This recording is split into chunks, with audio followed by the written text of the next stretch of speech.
जय हिंद दोस्तों, मैं किशन आप सबका स्वागत करता हूं। शुरू करते हैं आज के डिफेंस समाचारों को।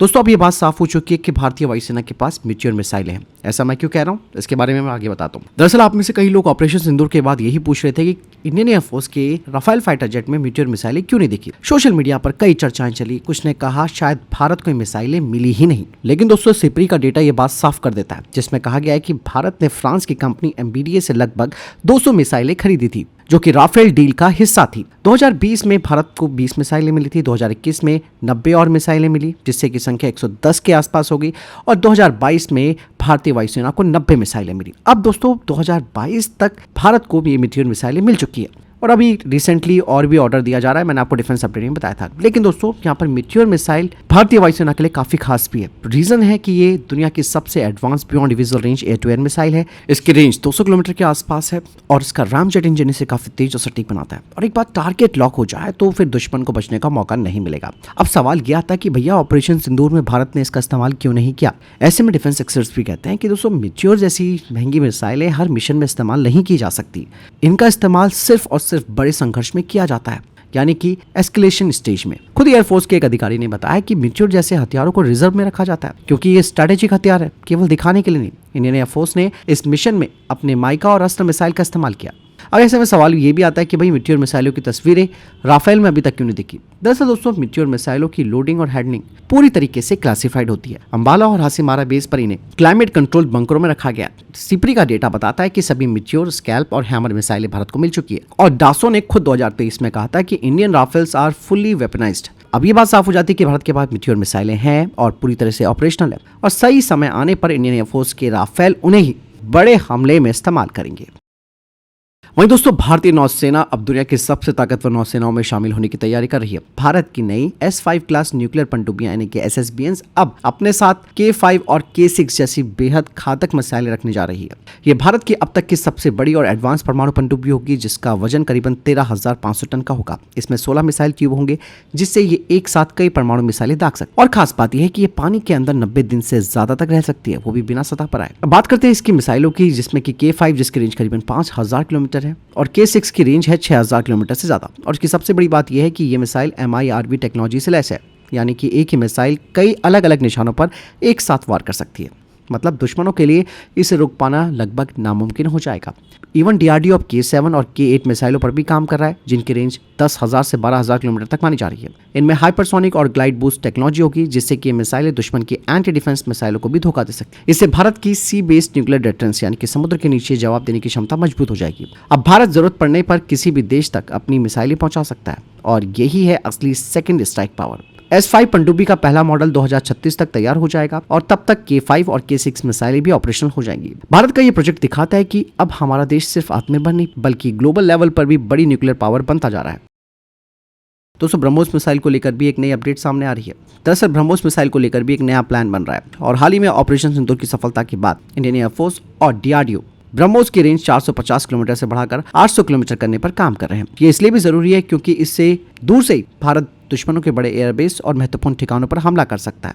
कुछ चीजों में बदलाव किया जाएगा, जैसे कि एयर लॉन्च वाले वेरिएंट में बूस्टर लगा होगा, मतलब इसका वजन कम किया जाएगा, जो लगभग 2.3 टन के आसपास होगा। मिसाइल की स्पीड मैक 3 तक हो जाएगी, और इसी मिसाइल के जरिए भारत ने पाकिस्तानी एयरफोर्स के कुछ बेस भी नष्ट किए थे, और अब यही एक्सपीरियंस नई मिसाइलें बनाते समय काम आ रहा है। Su-30 MKI, राफेल और भविष्य के तेजस मार्क 2 जैसे विमानों पर इसे लगाया जाएगा। इस नई मिसाइल में दोस्तों कम रडार सेक्शन होगा, यानी कि लो RCS होगा। ये AI ड्रिवन टर्मिनल मैनवर्स कर सकती है, हल्की बॉडी होगी। हालांकि यहाँ पर भी चैलेंजेस है, जैसे कि इलेक्ट्रॉनिक वॉरफेयर और जैमिंग से निपटना पड़ेगा। दूसरा चैलेंज है कि मिसाइल की स्टेबिलिटी और कंट्रोल पर काम करना। दोस्तों, वहीं भारत के रेलगन प्रोजेक्ट को लेकर भी एक बड़ी अपडेट सामने आई है। रेलगन एक ऐसा हथियार होता है जो गोली नहीं, बिजली की ताकत निकालता है।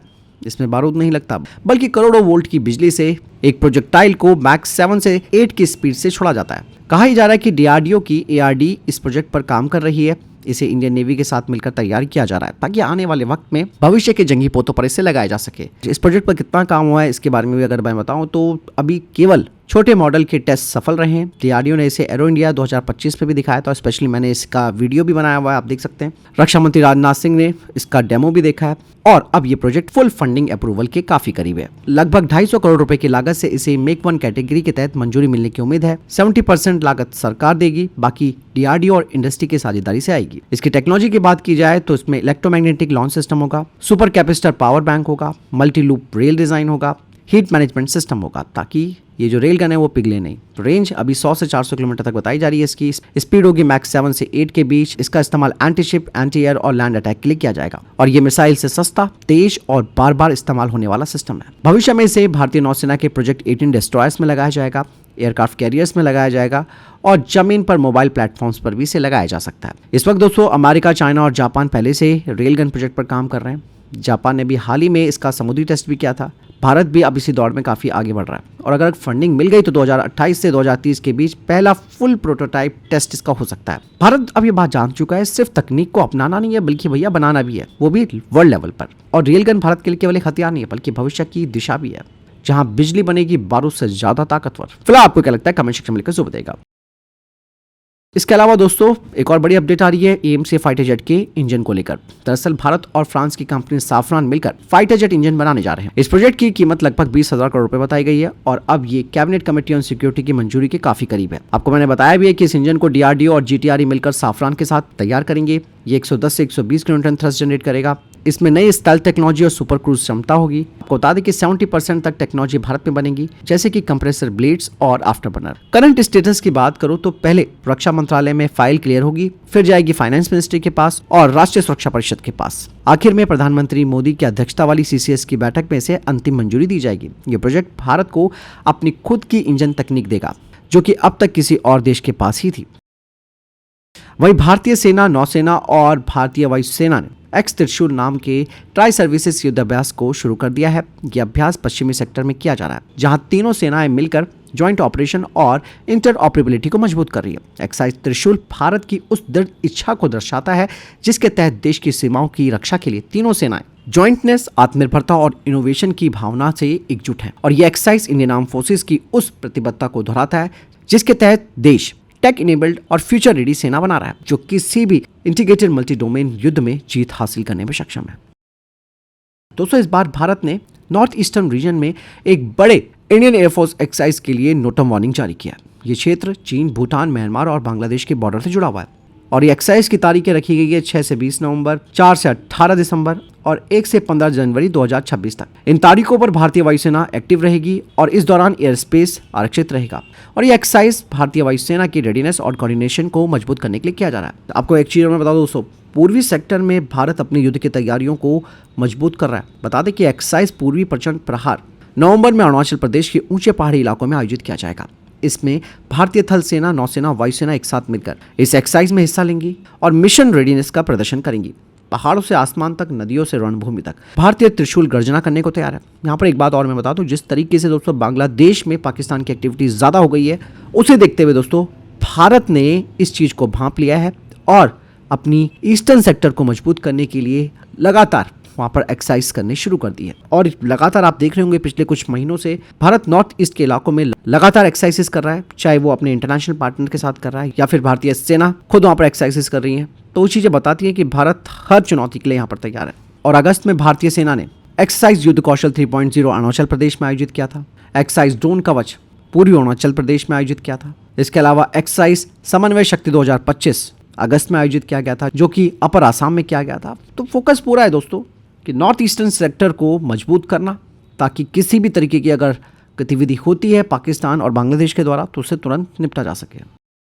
दोस्तों इंडियन नेवी की तरफ से बड़ा स्टेटमेंट सामने आया है हमारे जंगी युद्धपोतों को लेकर, जिसमें बताया गया है कि 2025 से अब तक 10 जहाज और 1 पनडुब्बी नौसेना में शामिल हो चुकी है। दिसंबर 2025 तक 4 नए वॉरशिप्स नौसेना में शामिल कर लिए जाएंगे। 2026 में 19 नए जंगी पोत नौसेना में शामिल होंगे। 2027 में 13 और युद्धपोत नौसेना को मिलेंगे। इन सब के साथ ही भारतीय नौसेना लगातार मजबूत और आत्मनिर्भर बन रही है। नए जहाज और पनडुब्बियां भारत की मैरीटाइम पावर को और बढ़ाएंगी। वहीं चाइना ने अब एक क्वांटम रडार डेवलप करना शुरू कर दिया है, जो कि अब स्टेल्थ फाइटर जेट के लिए एक बड़ी चुनौती बन गया है। चाइना का ये क्वांटम रडार F-22 और F-35 जैसे स्टेल्थ एयरक्राफ्ट्स को पकड़ सकता है। इन रडारों में इंटैंगल्ड फोटोन्स का इस्तेमाल होता है। ये फोटोन्स आपस में जुड़े रहते हैं और दूरी पर भी तुरंत एक दूसरे से प्रतिक्रिया करते हैं। इसी वजह से स्टेल्थ कोटिंग वाले एयरक्राफ्ट इनसे छिप नहीं पाते। रिपोर्ट्स के अनुसार चाइना ने अब इन क्वांटम रडारों का प्रोडक्शन भी शुरू कर दिया है। हालांकि ये टेक्नोलॉजी अभी एक्सपेरिमेंटल लेवल पर है, लेकिन ये काउंटर स्टेल्थ टेक्नोलॉजी में एक बड़ा स्टेप माना जा रहा है। आने वाले वक्त में आप देखेंगे कि आपको बड़े बदलाव देखने को मिलेंगे।